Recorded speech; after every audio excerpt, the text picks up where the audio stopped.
அனைவருக்கும் அன்பான வணக்கம். தினம் ஒரு திருக்குறள்.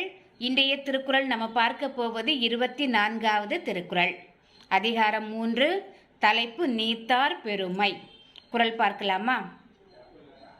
உரனென்னும் தோட்டியான் ஓரைந்தும் காப்பான், வரனென்னும் வைப்பிற்கோர் வித்தது. இன்னொரு முறை. உரனென்னும் தோட்டியான் ஓரைந்தும் காப்பான், வரனென்னும் வைப்பிற்கோர் வித்தது. இதனுடைய பொருள் என்னன்னு பார்க்கலாம். அதாவது, அறிவு என்னும் அங்குசத்தால், அறிவு இருந்தால் தான் நம்ம என்ன செய்ய முடியும்? ஒரு விஷயத்தை அடக்கி ஆள முடியும். நம்ம அறிவு இல்லைன்னா எதுவுமே என்ன செய்ய முடியாது, நம்மளால் அடக்கி ஆள முடியாது. அதாவது ஐம்பொறிகளாகிய யானைகள்னா உடனே நீங்கள் விலங்கு உருவமான நம்ம யானையை நினைக்கக்கூடாது.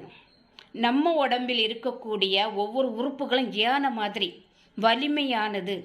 அதாவது கண், மூக்கு, வாய், செவி, மெய், நம்ம உடம்பு, இந்த ஐம்பொறிகளையும் அடக்கி ஆளக்கூடிய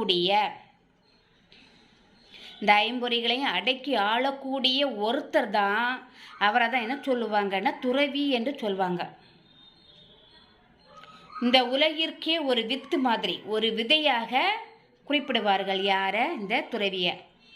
இப்போ இந்த ஐம்புலன்களையும் அடக்கி ஆளாமல் இருக்கக்கூடியவங்களை என்ன செய்ய மாட்டாங்க? துறவின்னு சொல்ல முடியாது. ஐம்புலன்களையும் அடக்கி ஆளக்கூடிய ஒருவரை துறவியாக என்ன செய்யும்? இந்த உலகம் ஏற்றுக்கொள்ளும். இப்போ என்னென்னா, வாசனை, அப்புறம் கண் பார்த்த உடனே மயங்குவது, உணர்ச்சி, இந்த மாதிரிப்பட்ட ஈடுபாடுகளில் ஈடுபடாமல் அவங்க என்ன பண்ணுவாங்கன்னா, எதுக்குமே ஆசைப்பட மாட்டாங்க. வீடுங்கிற எண்ணமும் இருக்காது, உலகங்கிற எண்ணமும் இருக்காது. எதுவுமே இல்லாமல் இறைவனே கதி என்று இவங்க என்ன செய்வாங்க? எல்லா ஆசைகளையும் துறந்து, சாப்பிட்றதுக்கும் அந்த சாப்பாடு இருந்தால் நல்லா இருக்குமா, இது நல்லா இருக்குமா, அந்த மாதிரி எதுவுமே யோசிக்க மாட்டாங்க. அப்படி இல்லாதவங்களை தான் என்ன செய்வாங்க? இந்த உலகிற்கு ஒரு வித்து, ஒரு விதையாக, அதாவது நிலத்திற்கு ஏற்ற விதையாக என்ன செய்யப்படுவார்கள்? கருதப்படுவார்கள். யார்? இந்த துறவிகள். அதுதான் நம்ம வள்ளுவர் அழகாக சொல்லியிருக்கிறாரு. உரன் என்னும் தோட்டியான் ஓரைந்தும் காப்பான், வரன் என்னும் வைப்பிற்கோர் வித்தது.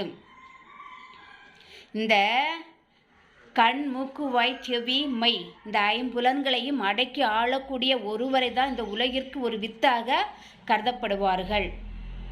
அவர்களால் மட்டும்தான் என்ன செய்ய முடியும்? துறவியாக வாழ முடியும். நிறைய ஆசைகளோ இருக்கக்கூடியவங்களை என்ன செய்ய மாட்டாங்க? துறவியாக ஏற்றுக்கொள்ளவும் மாட்டார்கள். அவங்களால